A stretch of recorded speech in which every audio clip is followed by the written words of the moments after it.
Thank you again for the purpose of today's workshop webinar is the 10 key priorities for effective mental health programming, presented to you by Deborah Diedericks from the Empower Foundation in partnership with the Bertha Center for Social Innovation and Entrepreneurship and the Youth Development CoLab. I just want to give you a little bit of an overview of the agenda for today's discussion. I will also be giving you a little bit more information around what this whole workshop is about and what bigger piece of work it speaks to, which is the mental well-being campaign. I will give you a little overview of that. We'll then be handing over to Deborah, who will give you an overview of Empower. She'll also be kicking you off with the reflection and discussion question, which we'll be using and utilizing Jamboard for. We will then be moving on to the first 5 priorities, and we'll then create opportunity for reflection and discussion. Then we'll then move into the second 5 priorities, priorities 6 to 10. We'll then be opening up the floor up for a Q&A.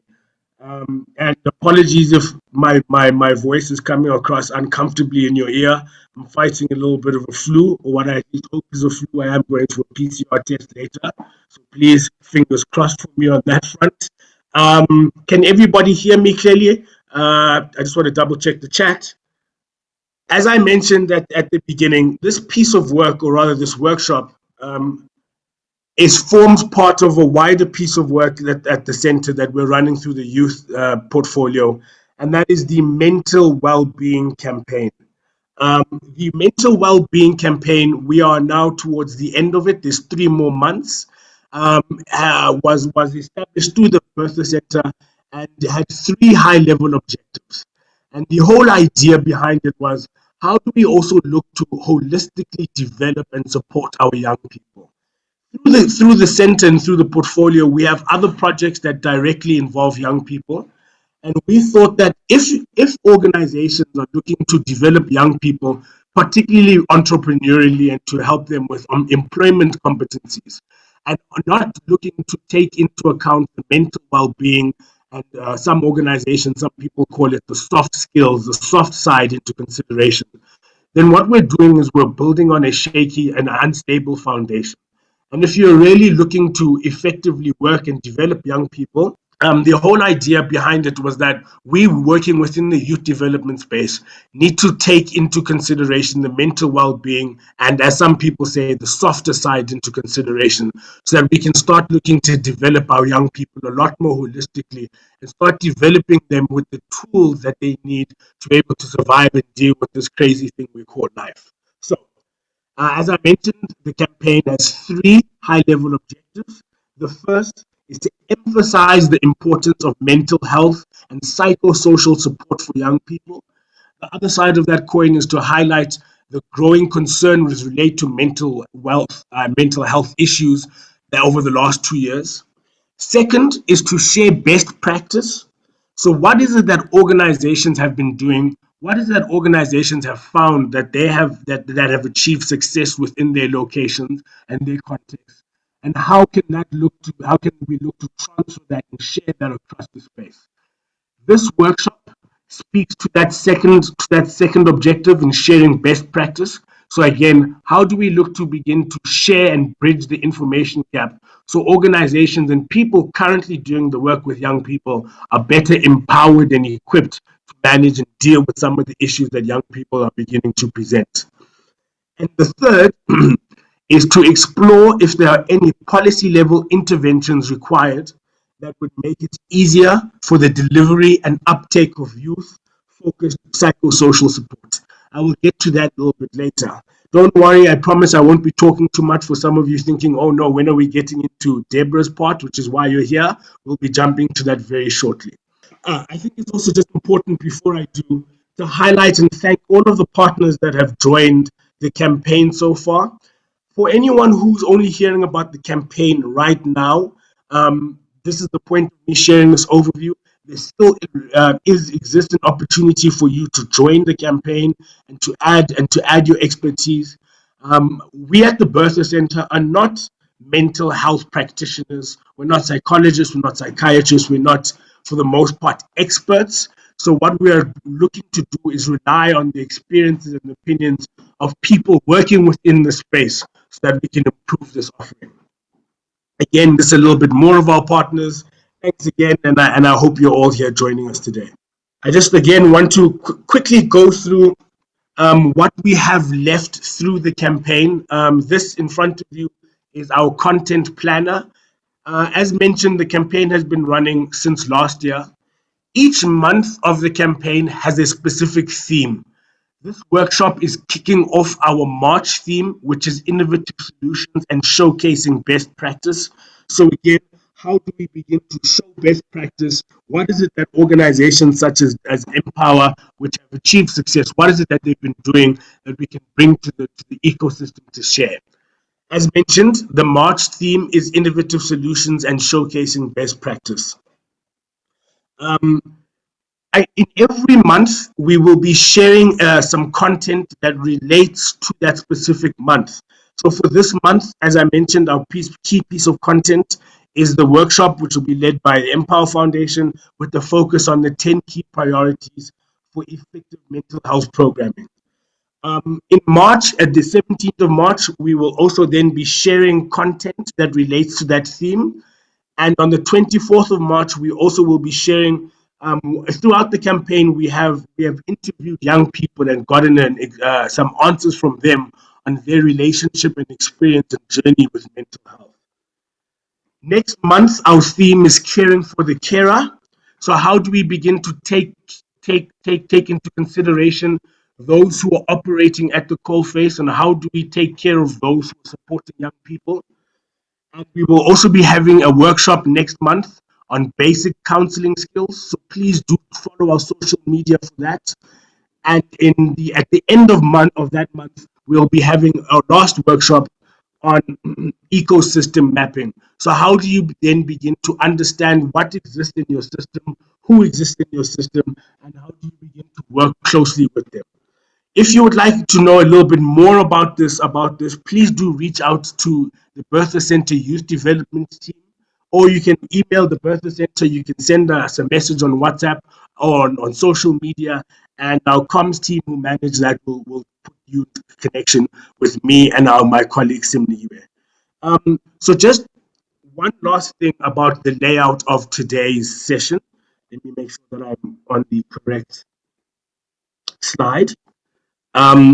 We had originally wanted to run this workshop much like a workshop, but because we had received quite a high number of RSVPs, we thought that we slightly switched up the way in which we're going to be running it. We will be, as ever, creating opportunities for sharing sessions, but today is going to run a little bit more like a webinar than it would a more interactive workshop. I hope that's okay. As ever, if you do feel that you would like to share and add a comment, feel free to send me a message or unmute yourself at the appropriate time. At this moment, I will hand over to Deborah. So, my name is Deborah Diedericks. I am the Empower Grants Officer in South Africa. I would just like to say that if you can't hear me or if I'm speaking too fast, then please feel free to unmute yourself and just tell me to slow down or that you've lost my sound. I'm not going to be looking at the I'm not going to be looking at the chat. I'll stop at particular places in the presentation to look at the chat and answer comments or questions, if that's okay. And yeah, okay, so here we go. So we're going to talk about what we found to be the 10 key priorities for effective mental health program. Empower, the Emerging Markets Foundation, started in 2000, and a group of finance professionals came together around giving back to the emerging market countries where they did business. Our vision is to build a world where all young people at the margins, especially girls, have the skills, opportunities, and power to live to their full potential. We work in 17 different countries. As you can see here, we have offices in 5: New York, London, Hong Kong, Singapore, and Delhi. And we have in-country program expertise in Turkey, Mexico, Sierra Leone, and in South Africa. So things that are really important to us are to work and focus on the youth who are living at in the margins. We have a partnership ethos, and what we mean with that is that we want to come alongside our grantee partners and genuinely know what they're doing, understand what they're doing, and how we can best support them. So we have quite a close relationship with our grantee partners. We work in emerging markets countries. We do more than grants. We also do capacity building, which I will talk about a little bit more later. We've worked with organizations that work with young people and kids between the age of 10 and 24. We keep our links with the emerging markets financiers, so they're sitting on our boards, and we have a development part of Empower that does fundraising for us. So we do all our own fundraising. We think that humility and learning is very important. So we are coming alongside people on the ground, doing the work, and assuming that they are the experts, and that we can always learn from them. And we have respect for lived experience, meaning that we really make an effort to find organizations where the leadership, or at least some of the leadership, reflect are representative of the beneficiaries that they serve. Globally, we have three kind of main focus areas that we fund: economic well-being, inclusive learning, and safe and healthy lives. So let me talk a little bit about Empower in South Africa. We made our first grant in South Africa in 2002. We currently have 15 active grantee partners. And in 2016, we shifted our strategy in South Africa to support programs that focus more on adolescent mental health and resilience. Why did we do this? Because although 65% of the young people with whom our partners work managed to get jobs after graduation of these various programs, only 35% remained in employment 6 months later. And we found that the reasons for this were things like being too depressed to get out of bed, or having an inappropriate reaction to your boss linked to anger management issues. And I think there are lots of, and we know, as we all know, there are very high incidents of family, community, and school violence in South Africa. And so we learned that regardless of the outcome that organizations seek, whether it's literacy, improved maths, school retention, or employment, if we as a donor support organizations to foster mental health, build communities of care, and strengthen their organizational capacity, then they're able to achieve their goals. But it starts with mental and emotional health. If you do not address these, given the levels of violence and distress, it's very difficult to achieve whatever it is that you've set out to do. So let's look at some stats. These are really just a slither of what is out there, and just to acknowledge that there might be more up-to-date stats. I didn't include the references here, so if you're interested in those, I can email them to you. But broadly in South Africa, 1 in 3 South Africans will be diagnosed with a mental health condition during their lifetime, 25% of which are considered severe. 40% of South Africa, of HIV positive South Africans, have a diagnosable mental disorder. 41% of pregnant women are depressed, while 1 in 3 women suffer from postnatal depression. When you take crime and motor vehicle accidents into account, up to 6 million people are likely to suffer from post-traumatic stress disorder. Less than 16% of people requiring treatment for mental illness actually receive it.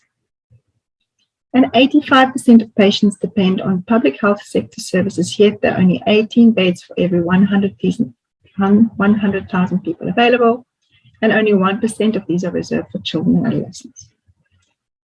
There's 0.031 psychiatrists per 100,000 population in South Africa, compared to 7.6 per 100,000 population in the UK. And if we look specifically at adolescent mental health, 63% of young people between the age of 15 and 24 are unemployed. And we know what it's, the sense of desperation when you are not able to find gainful employment has a really severe impact on your mental health. Approximately 10 million people, 3 million of whom are children, report experiencing or being affected by hunger. And COVID, as we all know, didn't help that. And hunger and malnutrition are directly linked to poor mental health and a depressed mood. One of Empower's grantee partners found that youth in their program had experienced 8 highly traumatic events each year, compared to the UK or the US average, where there's 4.8 per lifetime. Now, this research is backed up with a lot of other studies that, particularly if you look at ACEs, ACEs stands for Adverse Childhood Experiences.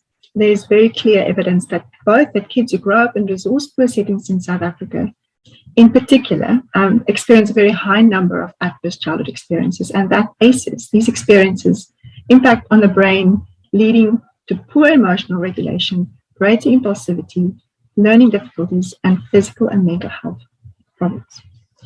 If you're interested in learning more about ACEs, which I would encourage you if you don't know about it, I'm going to post a link in the chat to a brief little YouTube clip that talks more about it. I think if you're working in the field of adolescent mental health programming, it's a really interesting thing to look at. In 2016, a study of adolescent mental health in South Africa found that a high number of young people are living with common mental disorders, including depression, anxiety, and post-traumatic stress disorder. And SADC reports that as much as 9% of deaths among adolescents are due to suicide, and that for adolescents who self-identify as Black and coloured and or with material disadvantage, the rates of common mental disorders are even higher. So in South Africa, we support a great variety of organizations, and they do quite a lot of different things. As you can see, a lot of them are based in Cape Town. What they have in common is that they consciously engage in mental and emotional health work with the kids and the young people on their program. But as I was saying, we don't just do grants. We really also do provide capacity building. And so as a part of this, we are convening a learning event in April next month for all our grantee partners, specifically on the subject of mental health program. So in preparation for this, we did a consultative process where 25 staff members from 11 grantee partners were interviewed, ranging from people working directly with young people, as well as those in more senior positions. And we also did 8 focus groups with young people to ensure that their voices were included in this report. This report was put together by consultant Carly Tanner, who did a really amazing job.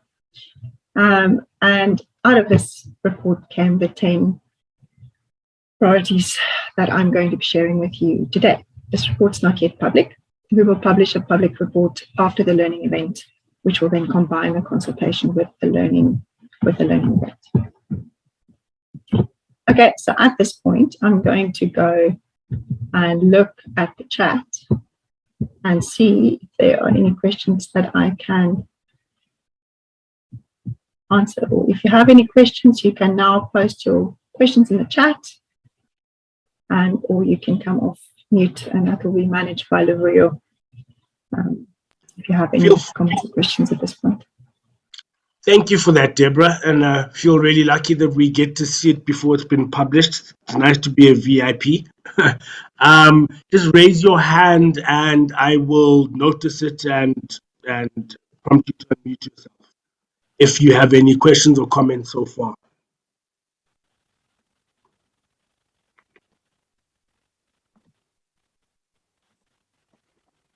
Okay, cool. Not a problem. That's all good. So the next part of oh, thank you, Deborah. Okay, never mind. I see there is a question in the chat from Shamia. Apologies if I do pronounce your name wrong. Good day. Are there available partners to facilitate mental health programs at schools free of charge? If there are, we encourage you to please get a hold of Shamia and keep the conversation going. So maybe just to say that that really depends on where you are based. So there are actually, in some communities, there are more things available than others. So what we can, I think earlier there was a question about whether the slides will be shared. I'm happy to email you my slides, or the Bertha Centre can do that. And I can also, I have a one-page resource list. A lot of that's based in Cape Town, but I mean, that's part of what this is about, right, is to share resources. So anyone who has a know of things, I think it would be good for us to, for Bertha, maybe for you guys to compile a list to which I can contribute as well and email that out, because there are things that people won't necessarily know about. So really part of the journey is to find the things that are out there.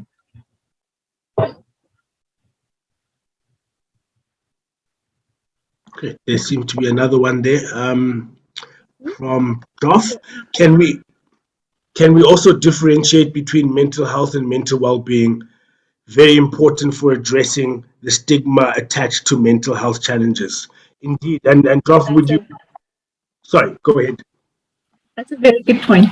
I think part of the addressing the stigma is to actually just to talk about it, right?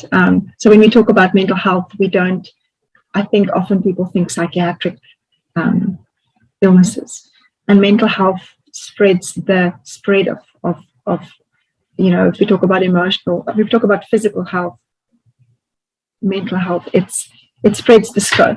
So we generally, in terms of what we fund, we work mostly with what we call mental well-being. But I think that comes under the scope of mental health. But that's a very important point, yes. Okay, so shall we move to the Jamboard? So if you could post in the Jamboard maybe some of what you think are the priorities for effective mental health programming. What do you think? So before I delve into what we found, what do people think? I'm going to get out of here and go to the thing. And if you could, what do you think? So maybe not, so Livia, if you could just move this one away for now, because we're just going to do this now, right? So everyone, just if you could just follow the link in the chat to the Jamboard and answer the question that's on the prompt. In your experience, what do you think are some of the priorities for effective mental health programming? You can make a little sticky note for yourself, and then, yeah, I see we already got the conversation. In the chat, see the whole person, absolutely. We have to work with people as in their wholeness, the whole person. Good point. Support is very important, yes. Any other thoughts?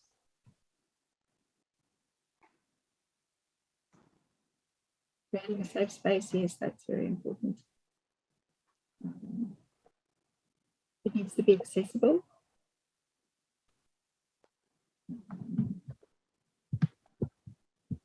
There needs to be open discussion and normalizing of mental well-being, absolutely. Transparency and being open.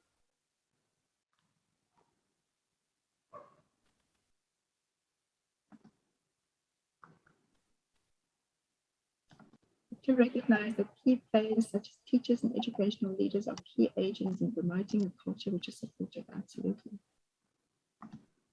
Because those are the people that most children have direct access to. Yes. Oh, sorry, is my sound very soft? Oh, can you hear me now?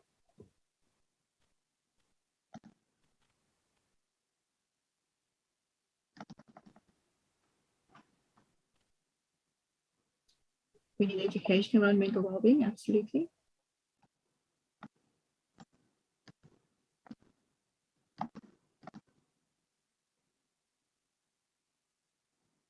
Okay, those are some really good thoughts. Thank you for that. Access to support services.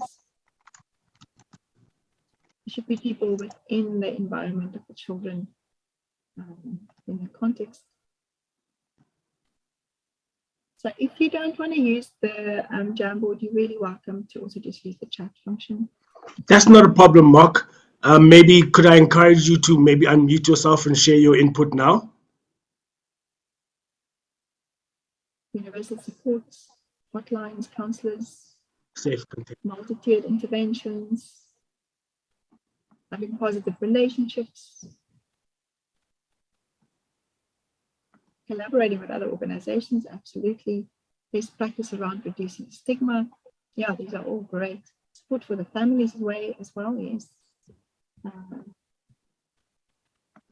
Creating a safe container.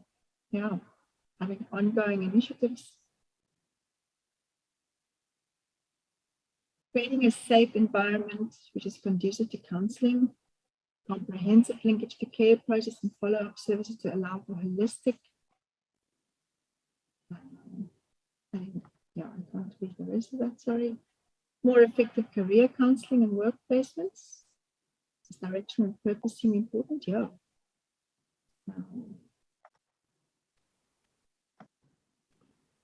Yeah, these are great examples. And you will see that when I start sharing, you will have mentioned quite a few of the things that I'm going to mention. So that's great affirmation. And I'm still the bullets with multidisciplinary and multi-sector approach, absolutely human-centered approach, not only theory, yes, definitely.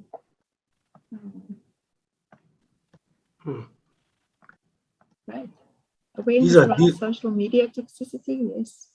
Address accountability, absolutely. Courageous conversations. These are really great. Sorry to put you on the spot, but perhaps Mark, I would love for you to expand on the point of toxic positivity, please, if you don't mind unmuting yourself. Sure. I'm just in a public space, so I'm not sure if you can hear me. I can't speak too often, but Whitney Goodman, for example, who's a therapist who spends quite a bit of time online, has written a really nice book on toxic positivity, which tends to be very common on social media. And the idea is that it's almost a positivity that seems to benefit the person giving it more than the person receiving it, but doesn't actually address the real concern or the real issues that particular person you're counseling to is facing. It almost seems to just placate or palliate the situation into there's this kind of overriding situation where we want to create these positive environments, but sometimes they can be at the expense of courageous conversations that address accountability, that address the person's own part in this process. I hope that clarifies, but I'm happy to answer any questions. It does indeed, and thank you for that. You were coming through clearly. And again, sorry to put people on the spot. Debbie, you commented teach self-care techniques. Do you mind expanding on that for us, please? Yes, can you hear me? Yes, we can. Okay, for me, it's about empowering the individual to be able to have something to look after themselves on a day-to-day basis, and so that the portable technique that they can do, and I mean, an easy one that comes to mind is breathing. We all do it every day, but most of us breathe incorrectly. So if you're able to empower people with the techniques that they can do when they're needing it at the time that they're needing it, and then seeking external support is the second port of call, and it's almost the backup.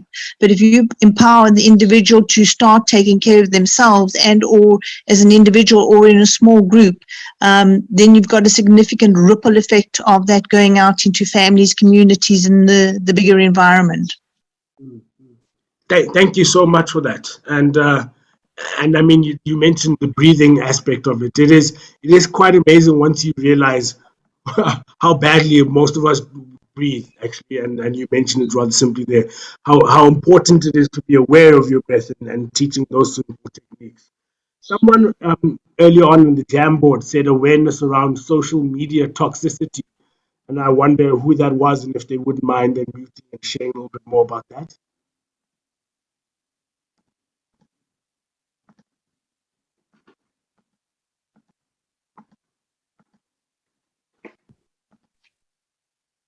I don't know if you can hear me. That was me. It's Jennifer Charlton from Heartlines, and I think the previous speaker spoke to it a bit as well. But I think also some concerns around, just generally around social media and adolescence, and how things can really spiral. And we've just really seen, sort of impacts of recently, a lot of stuff on social media. And that even though something like a suicide of a big celebrity can be seen as being a way of bringing things out into the open and possibly causing conversation, one has to at the same time also be quite careful around the way in which that is viewed, in terms of just the kind of reactions to it. So I don't know if I'm being very clear, but that was what I had in mind. You are. Thank you for that. Thanks for that input. And I think maybe I'll hand over to Deborah. We can move into the first 5 priorities. Thank you for all your inputs, by the way.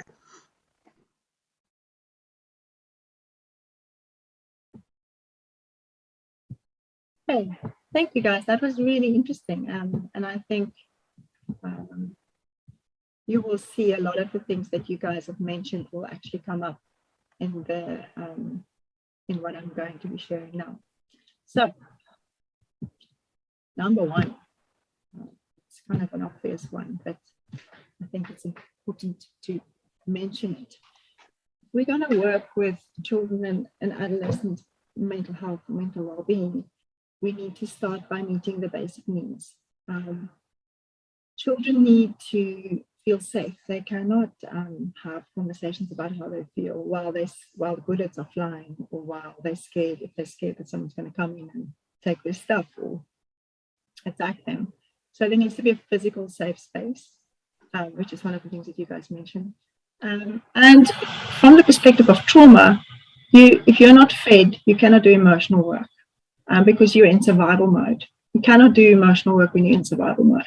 So the luxury of sitting and reflecting about your feelings when you're hungry just doesn't work. Can you not see my screen? See, there's someone in the chat that isn't able to see my screen. I have shared my screen. Can anyone else see it? I can see it with the meeting basic needs and picture of a child.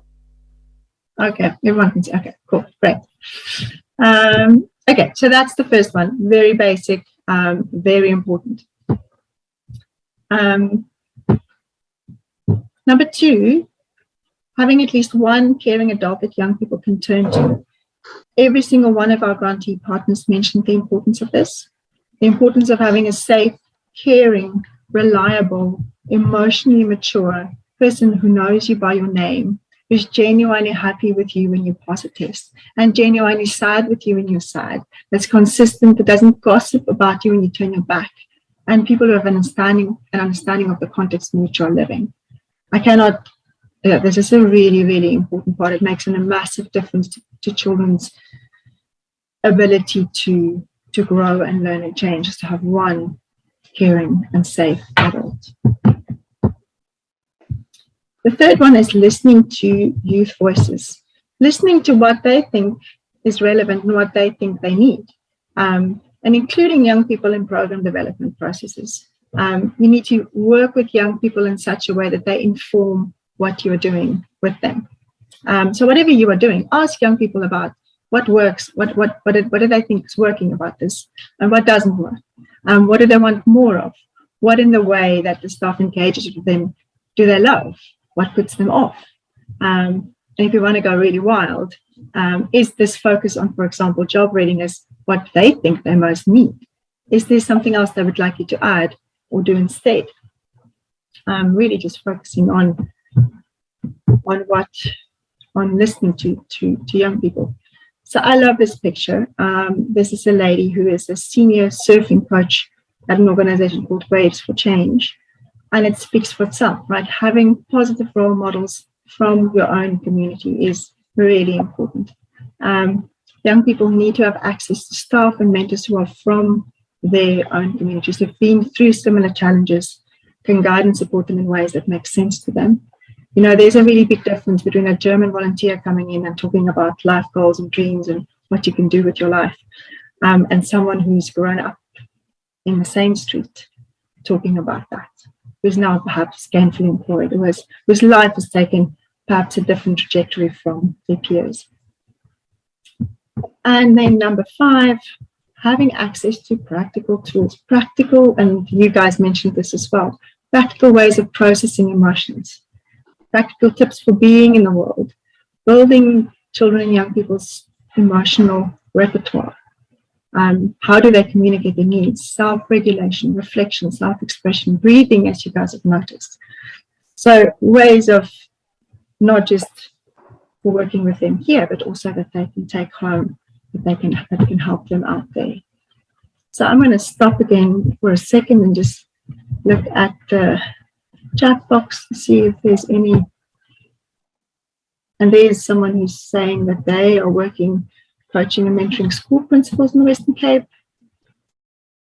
I actually don't have an answer for this. We're working with the GSB coaching and mentoring school principals in the Western Cape. We have been involved in over 260 schools in the Western Cape for over 8 years. We're interested in to partner with a practitioner able to work in a school environment. So I think this comes back to really sharing what resources we think are out there, and perhaps we can all email Livrio and his team, and then they can compile a list. That's what I would suggest. So anyone who wants to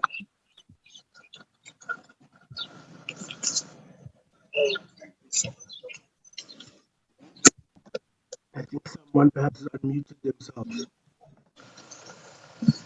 You are very faint. I can't hear you. I think someone has unmuted themselves. Oh, I think it might be Lungelo. I noted. Oh, was that a chat or a comment or question, or perhaps just a mistake? Oh no, it was on the previous engagement with regards to ways to support people in that regard. Go ahead. You can go ahead and share whatever comment, my brother. Safe space. Well, I think it was along the lines of when supporting people with regards to mental health, language has played and still plays quite a critical role, because, for example, in a South African context, when you speak to someone from rural KZN about mental health, sometimes it doesn't just land, and sometimes they don't understand. They might be going through it, but because of the language component, they might not get what it is and what you're trying to help them with. So that's why I'm saying language plays quite a critical role, which links up to context as well. Yeah, thank you, Lungelo. Absolutely, which speaks to this having people from the same community as you. Thank you for that.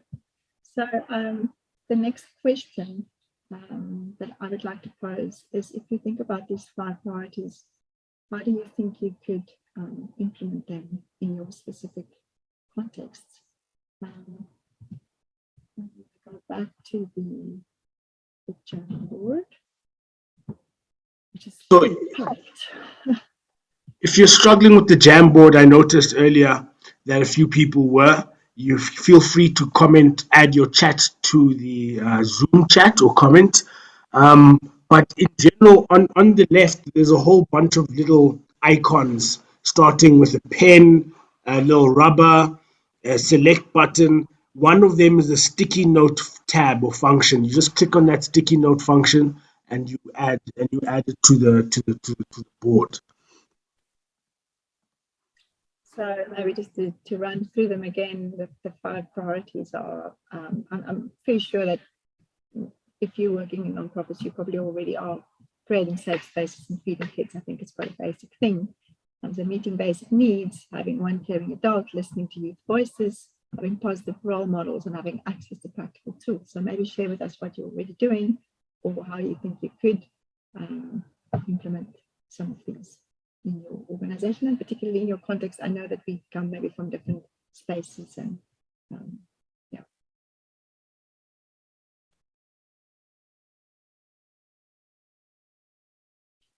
Parental youth diet programs to raise awareness, remove stigma, and share strategies for them could be through TV programs and radio.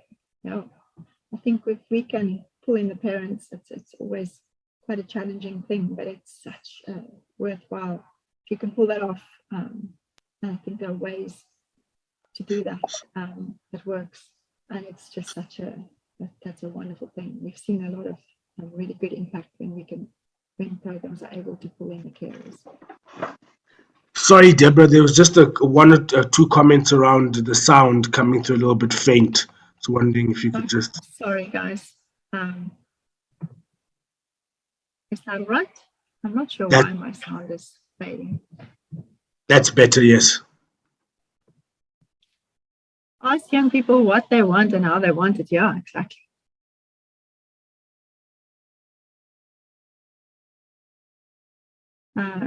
You're welcome to also talk if you would like to rather speak than using the Jamboard. Teacher training to work with children. Identify and address their needs as required. Refer to other services, absolutely. A little goes a long way. I always say, we don't have to go into full therapy sessions with kids to help them. A little bit of support can really do a lot. And I think teacher training around how to show support can be incredibly helpful. A peer-to-peer approach, absolutely. Trainer support facilitators in programs to be able to support, be the ones that young people can turn to, yes. We have a lot of the organizations that we work with, some of the kids come through the program and then they end up as interns or volunteers, and then they end up as junior staff. And those are really powerful stories. And they do just amazing work because they know the program inside out. They know what it feels like to receive it, and then they learn to facilitate it. So it's often really, really useful. Hotlines, toll-free helplines for children to give a space to share if caring adults are missing from their lives. Yeah, I think there's some initiatives like that already, I think. And I think there's a space for that. I just don't know quite how accessible and how user-friendly that always is.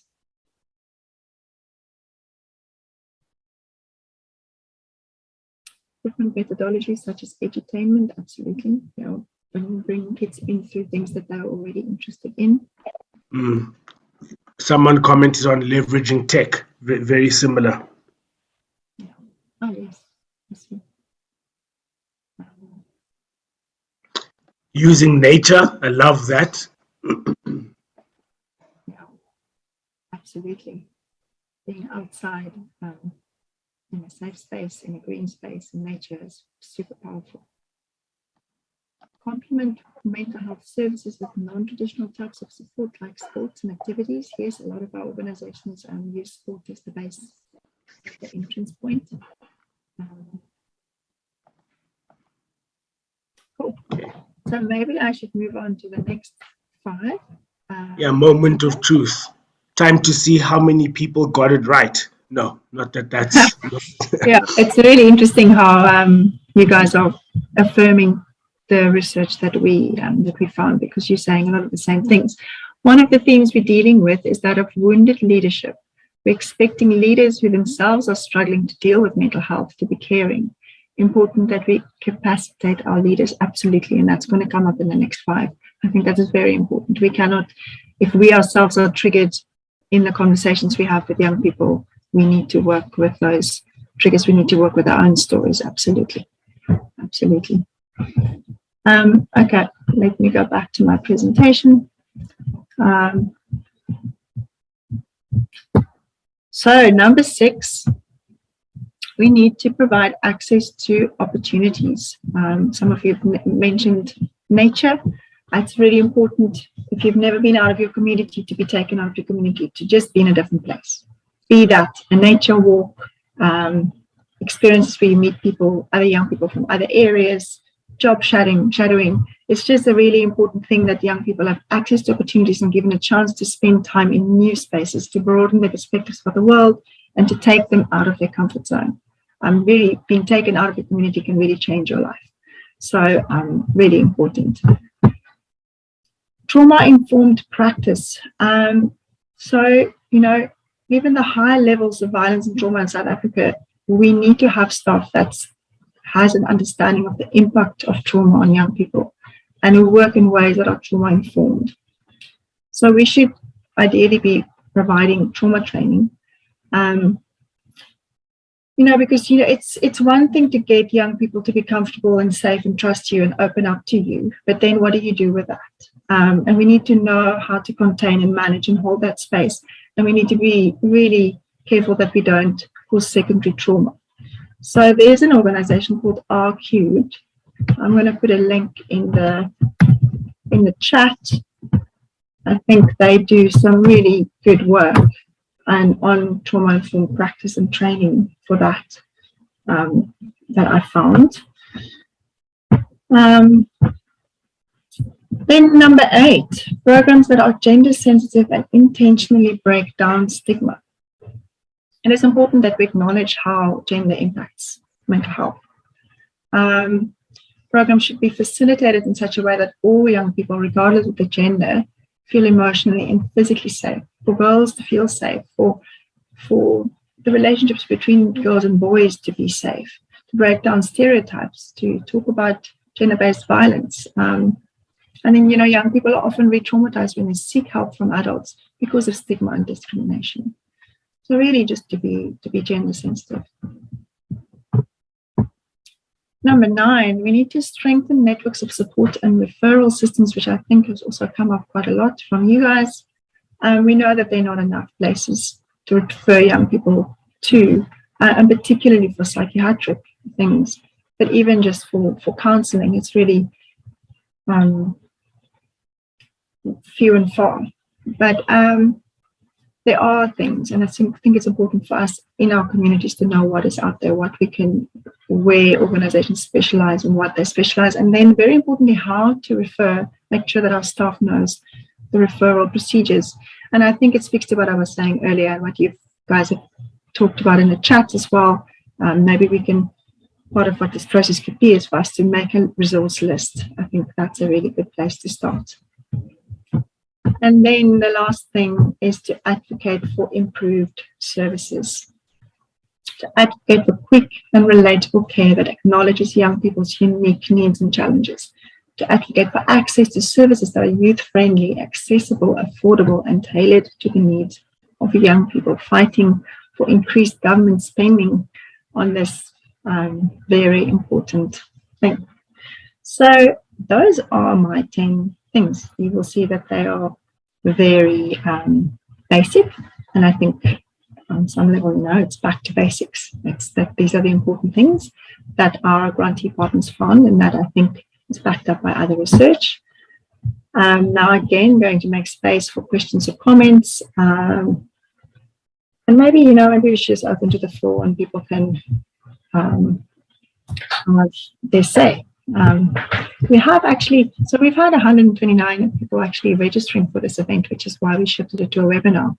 But I don't think I'm not actually sure how many people are here, but I think there's certainly space for us to come off our mics and maybe comment or add to what I've been sharing. Please. Yeah, thank you so much for that, Deborah. Yeah, anyone, feel free to unmute yourself, share any questions or comments. We have a care from Leonie. Good morning. What are points 5 to 7? I missed these. Jeff, Jacobs, I see you've raised your hand. Please go ahead and unmute yourself. And Leonie, I will share 5 to 7 with you shortly. Thanks very much, Luvuyo, and thank you, Deborah, for covering those 10 points. Can you hear me clearly, Luvuyo? I can, yes. Yeah, okay. So I'm just curious as with regard to point 10, advocate for improved services, whether we are familiar with the work that's been done by the NECT, that's National Education Collaboration Trust, and the Department of Basic Education in their program called Care and Support for Teaching and Learning, because this is fundamental to that program. How do we destigmatize mental health issues? How do we improve access?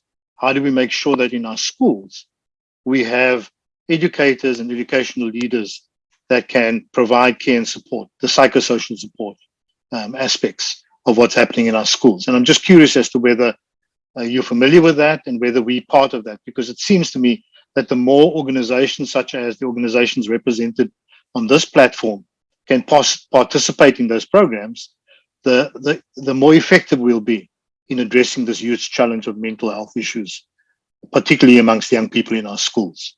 Thank you. So, no, thank you for that. And you've added a name to a list of people we need to reach out to. We have been planning on reaching out to NECT.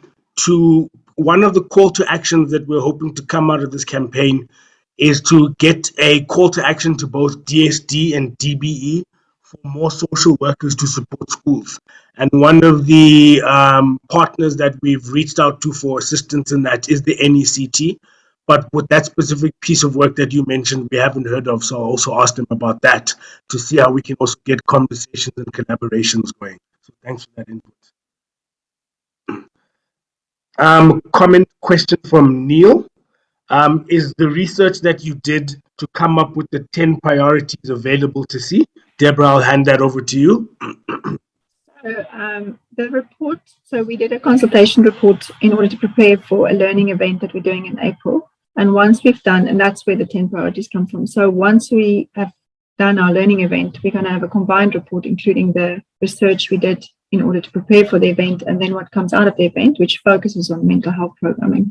And that will become a public report. So I will be sure to send that on to Livuyo once that's done. It should be around May, and then he can send it out to you guys. So absolutely, just not yet.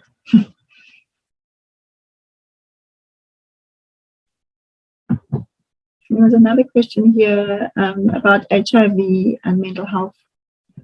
I think that all the 10 points speak to those as well, right? So I think where we're talking about stereotypes and stigma, just being aware of that speaks to that as well. Yeah. Obviously, I will also share my slides with you guys, so that will be available.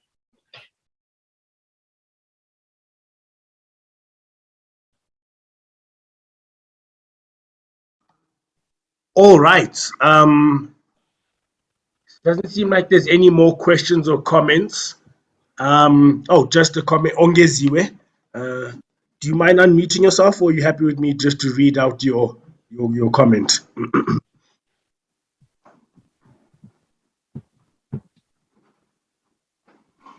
I can unmute myself.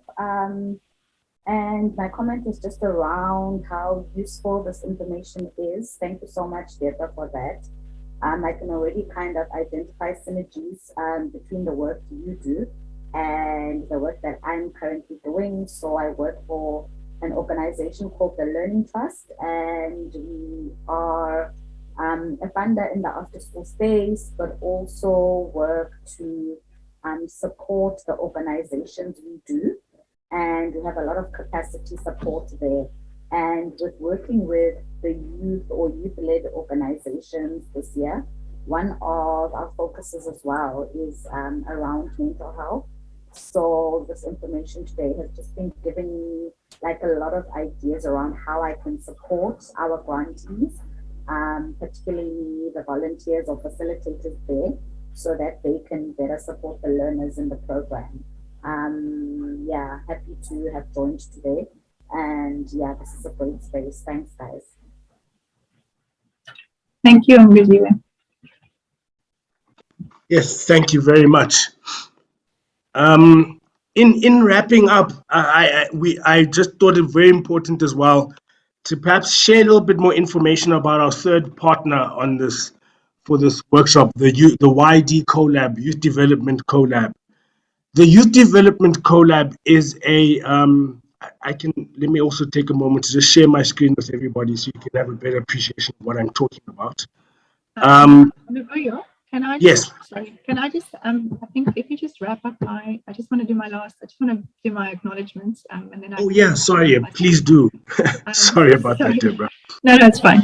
So just to say, I acknowledge all the Empower Grantee partners in South Africa that contributed to this report, the people who were part of the interviews and focus groups that led to these 10 priorities, and also the consultant Kali Tanu, who did a really fantastic job, and the senior program officer for Africa and Russia at Empower called Theodoros Panopoulos. So yeah, I just want to say that, and then I'm going to also just give you that, but I'll also send you my my slides, so then you'll have my contact details. Thank you very much for the opportunity to present. I appreciate the space and the community, and yeah, thank you. And thank you so much, Deborah. Maybe if we can give a round of applause via Zoom reactions to Deborah for sharing the work that the team has done for Empower. It was really, really insightful. She's just been so amazing and so easy to work with. When we met once and I said, please, would you mind presenting this to people in the space? And she said she'd love to. So the spirit of collaboration is very much in action when it comes to Empower. Massive thank you so much. And also for pivoting at the last minute yesterday. I know I probably added a little bit more to your anxiety. So thanks for that, Deborah. As I mentioned, lastly, just want to talk to you a little bit about the YD Collab. The YD Collab is a platform that is built around engendering collaboration in the youth development space. This is basically what it looks like. You register a profile, you say a little bit about where you're from, about what you do, and then you have access to a whole bunch of different members. And the whole idea here is that everyone who's a member on this platform is passionate about youth development work and would like to collaborate around particular projects and areas. There's no fee, there's no other painful, long registration process as a part of it. You click on a particular member and you send them a message, and that's basically how the platform works. Again, that's the YD Collab, Youth Development Collaboration. You'll see more information about it.